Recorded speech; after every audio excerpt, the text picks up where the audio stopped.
Hi friends, তোমরা সবাই কেমন আছো? আশা করি সবাই সুস্থ আছো, ভালো আছো, আর আমিও খুব ভালো আছি। তো চলো তোমাদের সাথে আর একটা নতুন রেসিপি শেয়ার করি। সেটা হলো ডিম তড়কা, আর তার সঙ্গে থাকছে রুটি। তো চলো, প্রথমে কিন্তু তড়কার ডালটাকে ভালো করে ধুয়ে নিয়ে আধ ঘন্টার জন্য ভিজিয়ে রেখেছিলাম। এবার এটাকে কিন্তু প্রেশার কুকারের মধ্যে দেবো। তার সঙ্গে কিন্তু ছোলার ডালটাকেও কিন্তু আধ ঘন্টার জন্য ভিজিয়ে রেখেছিলাম। এবার দুটো একসাথে কিন্তু প্রেশার কুকারের মধ্যেই হাতার সাহায্যে মিক্স করে নিচ্ছি। তারপরে কিন্তু তার মধ্যে দিয়ে দিচ্ছি হলুদ, আর তার মধ্যে কিন্তু দিয়ে দিলাম গোটা গরম মশলা।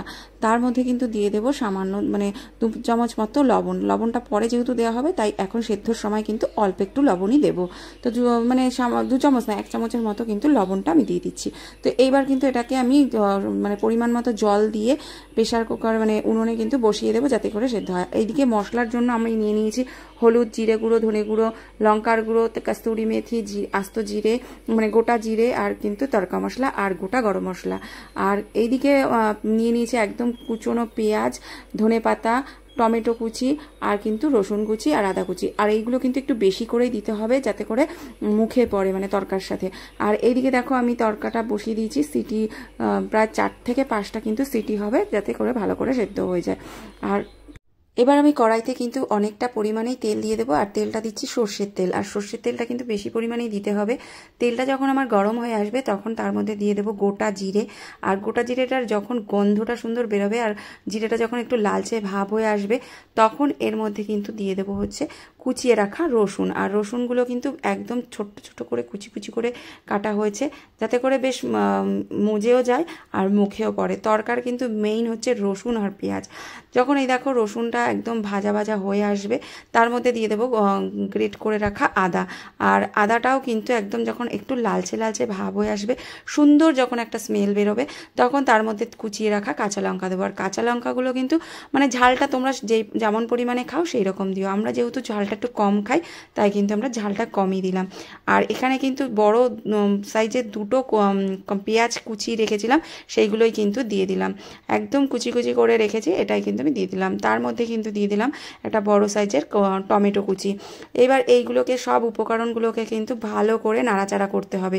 তারপরে এর মধ্যে একে একে মশলাগুলো দিয়ে দেবো। প্রথমে দিয়ে দিলাম একটু লবণ, তারপরে দিয়ে দিলাম একটু হলুদ, তারপরে কিন্তু এর মধ্যে দিয়ে দেবো জিরে গুঁড়ো, আর তারপরে দিয়ে দেবো হচ্ছে ধনে গুঁড়ো। তো এইগুলো কিন্তু সব মশলাগুলো একই সাথে নিয়ে তারপর কিন্তু এগুলোকে ভাজা ভাজা করতে হবে। আর এখানে তারপরে দিয়ে দেবো হচ্ছে তড়কা মশলা।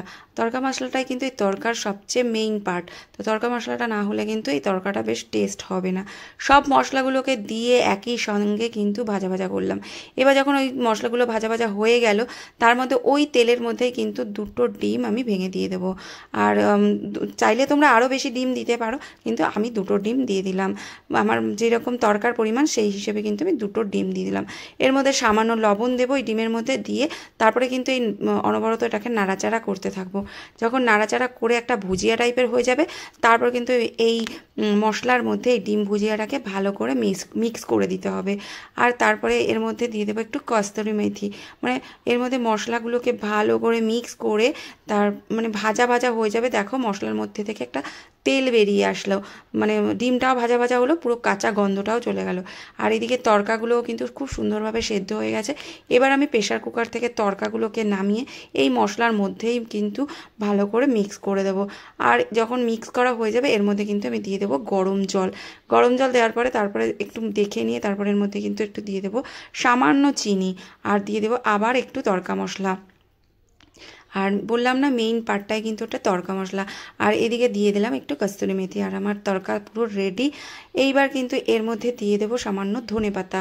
আর ধনেপাতাটাও কিন্তু খুব সুন্দর একটা ফ্লেভার আনে। আর আমি কিন্তু এখানে একটা তড়কা বানিয়ে নিচ্ছি, আর এই তড়কার মধ্যে দিয়ে দেবো হচ্ছে একটু 2 চামচ ঘি, তার মধ্যে কিছুটা রসুন কুচি, আর দিয়ে দেবো কাশ্মীরি লঙ্কার গুঁড়ো।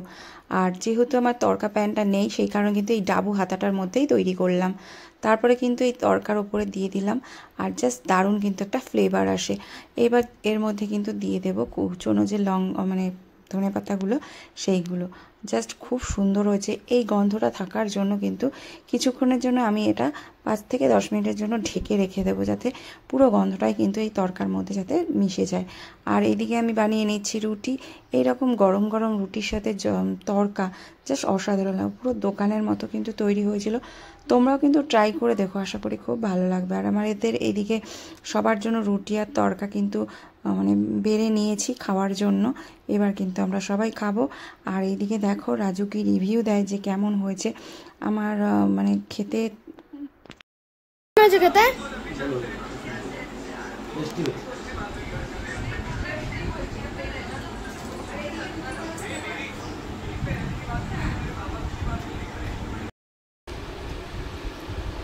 তো আমরা এখন সবাই খেতে বসে পড়েছি। আর তরকা রুটি ও দারুণ কিন্তু, আর পুরো দোকানের মতো হয়েছে। আর আমি কিন্তু বানাইনি, আমার মেয়ে বানিয়েছে, জাস্ট আমি কিন্তু ভিডিও করেছি তোমাদের সাথে শেয়ার করার জন্য। তো কেমন লাগলো অবশ্যই কিন্তু কমেন্টে জানিও। আমার ব্লগটা তোমাদের যদি ভালো লাগে অবশ্যই লাইক কমেন্ট শেয়ার করে দিও। তো টাটা।